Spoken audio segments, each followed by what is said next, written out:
கிடைக்கிற சான்ஸே இல்லாமல் ஆக்கிற பிளானோ தெரியல நம்ம மக்களுக்கு. கடைசியில் குவைத் கவர்மெண்ட் எல்லாத்தையுமே நிறுத்தி ஹோல்ட் பண்ணி வைக்கணுமா? அஸ்ஸலாமு அலைக்கும் வரஹ்மத்துல்லாஹி வபரகாத்துஹு. அன்பார்ந்த அனைத்து உறவுகளுக்கும் நீங்கள் இரவு வணக்கம். இலங்கை தூதரக தூதுவருக்கு நான் தான் மெசேஜ் போட்டது முதல்ல.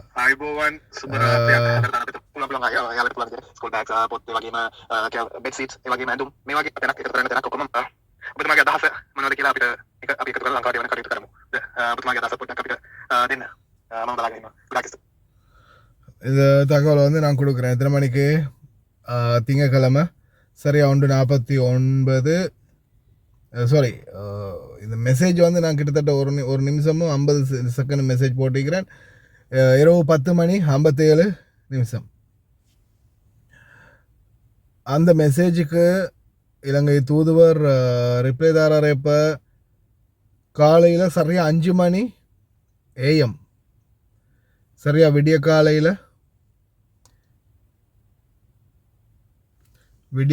சரியாக 5 AM எங்களுடைய தூதுவர் வந்து எனக்கு ரிப்ளை பண்ணுறாரு. Good morning.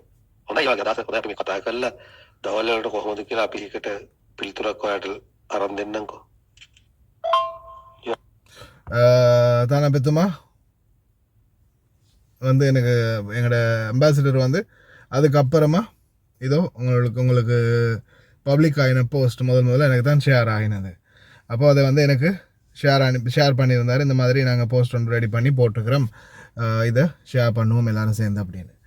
அப்போ இந்த ஐடியாவை கொடுத்து இதை வந்து பொருட்கள் ஏன்னா பணம் மட்டும்தான் சேகரிச்சுக்கிட்டு இருந்தது தூதரகத்தில். பொருட்கள் சேகரிக்கிறது வந்து நான் அவரோட பேசி ரிக்வெஸ்ட் பண்ணது பிறகு தான் தூதரகம் ஸ்டார்ட் பண்ணது. ஆனால் இப்போது இதில் என்னென்ன பொருட்கள் நீங்கள் மெயினாக கொண்டு போகக்கூடாது அப்படின்றதுக்கு அத்தாட்சியாக குவைத்துடைய ஃப்ளோர் பொருட்கள் உங்களுக்கே தெரியும். குவைத் மெக்கரோனி கோதுமை மா பேக்கெட், அதே மாதிரி குவைத்துடைய தொம்மீன் பொருட்கள், எந்த ஒரு பொருட்களும் தயவு செய்து கொண்டு போகாதீங்க. அதே மாதிரி அரிசி, பருப்பு, சீனி, இந்த எந்த ஒரு பொருளும் நீங்களாக வீட்டில் 5 கிலோ 10 கிலோன்னு வாங்கி அதை கிலோவாக பேக் பண்ணியெல்லாம் அனுப்பாதீங்க. ஒன்று மூடையாக கொண்டு போய் இது கொடுங்க. இல்லையா கடைகளில் பேக் பண்ணி இருக்கிறது, பேக்கினோட இருக்கிறது வாங்க முடிஞ்சால் அதுகளை வாங்கி கொண்டு போய் கொடுங்க. இந்த மாதிரி பொருட்கள் நாம் தொமீன் பொருட்கள்லாம் போட்டு அனுப்பினோம்னா அது என்னதான் இந்த இதாக இருந்தாலும், என்ன சொல்கிறது, நிவாரணப் பொருட்களாக இருந்தாலும் இந்த நாட்டு அரசாங்கத்துடைய பொருட்கள் அனுப்புறதுக்கு ஒரு பொதும் அனுமதிக்காது அப்படின்றத ஞாபகத்தில் வச்சுக்கோங்க. அதே மாதிரி இதில் அவசர கால நிவாரண தேவைகளுக்கான பொருட்கள் அப்படின்ற ஒரு பட்டியலை வெளியிட்டிருக்கிறாங்க. ஆண்கள் மற்றும் பெண்கள் உடைகள், குழந்தைகளுக்கான உடைகள், ஆண்கள் மற்றும் பெண்களுக்கான உள்ளாடைகள், காலுறைகள், பயன்படுத்தப்பட்ட பொருட்கள் ஏற்றுக்கொள்ளப்பட மாட்டாது. பாவிச்ச எந்த ஒரு துணியும் வந்து எடுத்துக்க மாட்டோம் அப்படின்னு தெரிவிச்சிருக்கிறாங்க.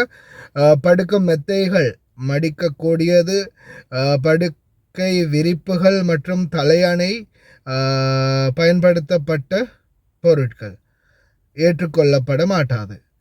மேற்போர்வைகள் மற்றும் குழந்தை போர்வைகள், பயன்படுத்தப்பட்ட பொருட்கள் ஏற்றுக்கொள்ளப்பட மாட்டாது. கொசு வலைகள், பிளாஸ்டிக் தார்பாய்கள், கூடாரங்கள், பெரிய அளவிலான நகர்த்தக்கூடிய கூடாரங்கள், கையடக்க அவசர மடிப்பு படுக்கைகள், தரை விரிப்புகள், பாய்கள், குழந்தைகளுக்கான மற்றும் பெரியவர்களுக்கான டைப்பர்கள், கழிவறை சவர்க்காரம், பட்பசை, பட்டூரிகை அதாவது டூத்பேஸ்ட், குளியல் சவர்க்காரம், சானிட்டர் நாப்கின், ஈரத் துடைப்பான்கள், வெட் வைப்ஸ், காலணிகள், பயன்படுத்தப்பட்ட பொருட்கள் ஏற்றுக்கொள்ளப்பட மாட்டாது. குளியல் துண்டுகள், பயன்படுத்தப்பட்ட பொருட்கள் ஏற்றுக்கொள்ளப்பட மாட்டாது. இவையுடைய காலாவதி திகதி 6 மாதங்களுக்கு மேற்பட்டிருத்தல் வேண்டும் அப்படின்றதையும் மேற்குறிப்பாக தெரிவிச்சிருக்கிறாங்க. அதே போல் சுத்தம் செய்யும் பொருட்கள், சுத்தம் செய்யும் திரவங்கள், கழிவறை பிரஷ்கள், துடைப்பங்கள், விளக்குமாறு, சலவைத்தூள், ப்ளீச்சிங் பவுடர், சுத்தம் செய்யும் சோடா மற்றும் நப்தலின் உண்டைகள், அதாவது அந்த போல்ஸ் இருக்கலே அது. அதே போல் முதலுதவி பெட்டிகள் இருந்துச்சுன்னா மருத்துவ பொருட்களில் கேட்டுக்கிறாங்க.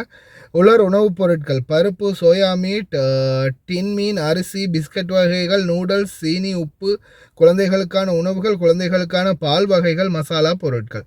காலாவதி தேதி 6 மாதங்களுக்கு மேலே இருக்கணும் நிச்சயம். அதே போல் பாடசாலை உபகரணங்களாக பள்ளி பைகள், தண்ணீர் போத்தல்கள், உணவு பெட்டிகள், பென்சில் பெட்டிகள், பேனா, பென்சில், பெஸ்டல், வர்ணங்கள், கலர் பென்சில், ரப்பர், அழிப்பான்கள், இது போன்ற பொருட்கள் அப்படின்னு தெரிவிச்சிருக்கிறாங்க. இந்த மாதிரியான பொருட்கள் உங்களால் கொண்டு போய் கொடுக்க முடியும். ஆனால் இந்த பொருட்கள் வந்து எதுவுமே உபயோகித்த பொருட்கள், வீடுகள்லேருந்து, குவைத்து வீடுகள்லேருந்து பழைய பொருட்கள் கொண்டு போகாதீங்க. அது உங்களுக்கு நீங்கள் தேவையாக பர்சனலாக காகோ போட்டு அனுப்புகிறதா இருந்தால் உங்கள் ஏரியாக்குள்ளே நீங்கள் பார்த்து அதை டிஸ்ட்ரிபியூட் பண்ணிக்கோங்க. இங்கே கொண்டு போய் கொடுக்குறதெல்லாம் புதுசாகவே கொண்டு போய் கொடுங்க. முடிந்த அளவு டிசம்பர் 10ஆம் தேதிக்குள்ளே இதை நீங்கள் டிஸ்ட்ரிபியூட் பண்ணணுமன்றதையும் மறக்காமல் ஞாபகத்தில் வச்சுக்கோங்க. தயவு செய்து குவைத்துடைய தொம்மீன் பொருட்கள் எதுவுமே கொண்டு போய் கொடுக்காதீங்க. இருக்கிற சான்ஸையும் தயவு செய்து இல்லாமல் ஆக்கி விட்டுறாதீங்க. முடிந்த வரைக்கும் இந்த தகவலை பகிருங்க உடனடியாக.